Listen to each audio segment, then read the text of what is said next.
Hi everyone, a very good day to each and everyone who is watching this video. I'm back with another video.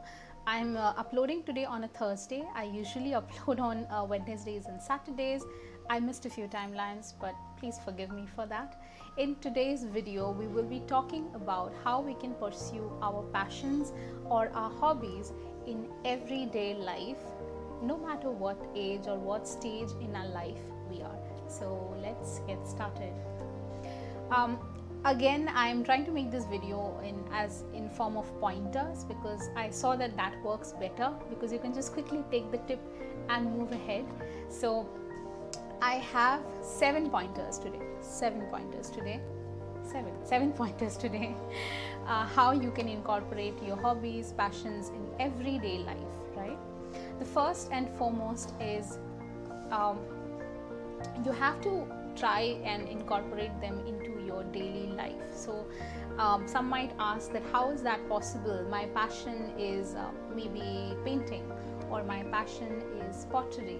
I'm sure in 24 hours time many of us are very busy, especially with work from home and all of these different time zones that we work in. Many of us are also working on night shifts, but I'm sure you can find out maybe 30 minutes or 20 minutes of your time to incorporate into that hobby into your normal daily life. And I'll give you another tip on this. If you're not being able to actually invest in the hobby, now this works really well. Think about it, okay?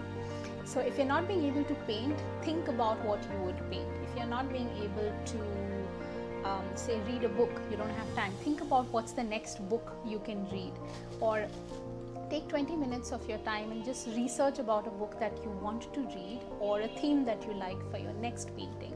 Now in this, you're not essentially using, or you're not essentially doing your what you want to do, but you're thinking about it. So that in itself is again incorporating that hobby into your daily life. The second tip is make time for it. This is connected to the first tip. Try to make a little bit of time, like I said, 20-30 minutes to at least think about what you want. Think about the hobby or the passion that you have and how you can take it forward. The third tip is don't self-sabotage or don't self-negate. I think a lot of our problems as grown up, as adults, is that we have developed this sense, right? When we were children, we had a lot of hobbies, we had a lot of things we liked to do, we liked to invest in. Something caught our attention and we would go towards that. Oh, what is that? We would ask like 500 questions. But as adults, I think the moment you think of the simplest of things as adults, your self-sabotaging or your self-negating mind comes into play. We don't think from the heart many times, we think from the mind for the most part. So don't self-negate. Even if your hobby is something that is very bizarre, like nothing is coming to my mind right now, but if something which is very unconventional or something that you don't really feel comfortable, sharing with people, or just something that's hidden, something you liked as a child and you feel that as an adult this is not what you should do or this is not allowed, take a few minutes, sit with yourself and try to reflect on why you are thinking this way. Is it because you're an adult? Is it because of something else? Is it because the society tells you that this is not how you should behave? Because the society tells a 5-year-old how to not behave. So of course a 32-year-old would have more restrictions. So like I said, don't self-negate, don't self-reflect a lot, and don't be hard on yourself while you are on this path to pursuing your passions. You always have to remember that as an adult you have more control over what you want and what you don't want to do, or how you want to do it, what amount of time you want to invest in it. So you don't always have to think that this is not right for me, this is not right for my age. Right, so that covers our point 3. Now our point 4 is very interesting, and even more interesting because we have people involved in it, and everyone knows that conversations are very important when it comes to passions or hobbies. So always try to share or find that 1% person who understands you for who you are. Okay, you might not be perfect, you might not have your whole life together, but try to share your passions, your hobbies with your partner or a very close friend who understands. Again, a lot of the times we don't want to share because we feel this is so bizarre, maybe I like playing in the mud, or I like making things out of garbage or something like that, which is very which is not very conventional, not like painting, singing. Even we make hobbies as conventional and unconventional. Strange.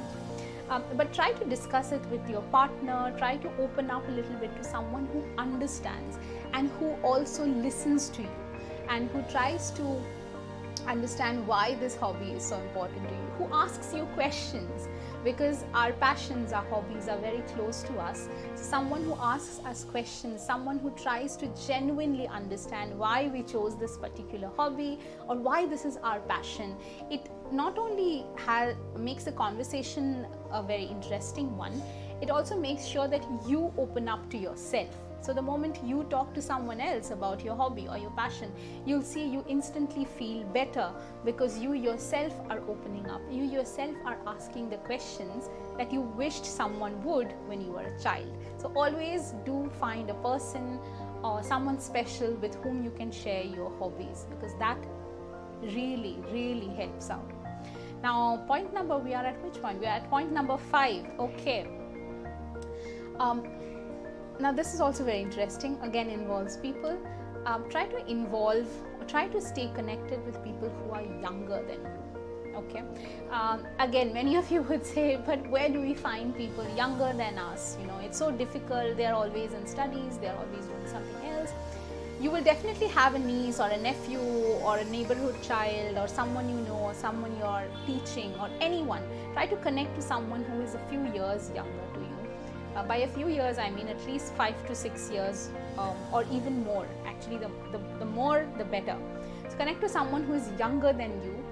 You will see that you feel more accepted. Why? Because those children who are younger than you, they have a naturally inquisitive brain. So they will again ask you a lot of questions. Oh, this is why, that is why. And you'll try to open up and you'll feel much more at ease.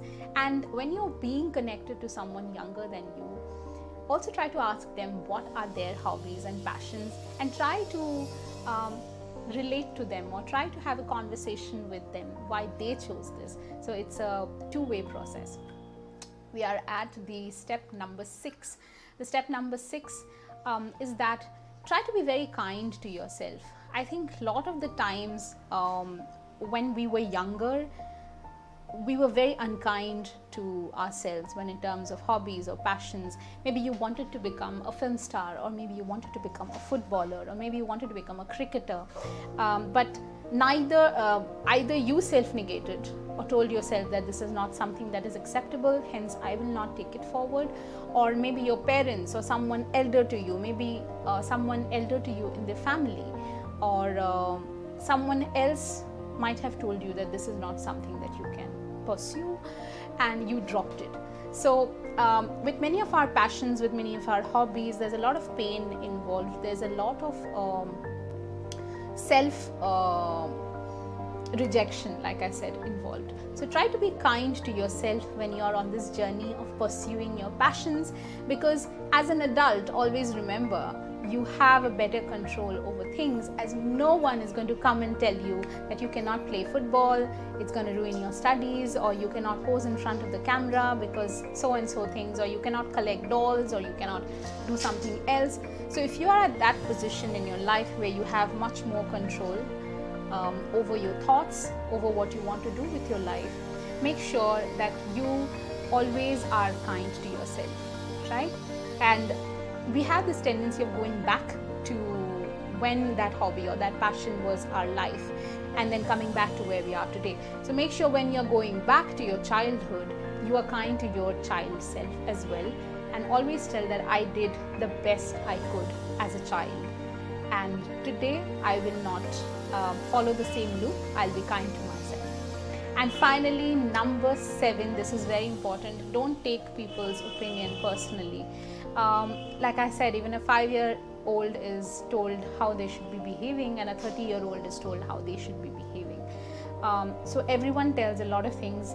They tell a lot of things about how you should behave, what you should wear, what you should do, what hobbies you should pursue. But take nothing personally.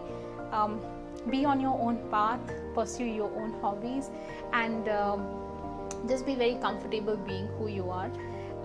Also connect. We can take this as an extra tip. Also connect with a lot of people who have hobbies or passions similar to you, to have a more healthy conversation, because that also helps. So we have 7 tips. My fingers are messed up. So 7 tips today how you can incorporate your hobbies, no matter what age or what stage in your life or what hobbies you have, into your daily life. Please make sure that you take time out for yourself, that you love yourself a lot, and that you accept that however you are is who you are, and you have every right to pursue the passions, hobbies that you have. So with that, again, I would want to hear more from everyone in the comments section.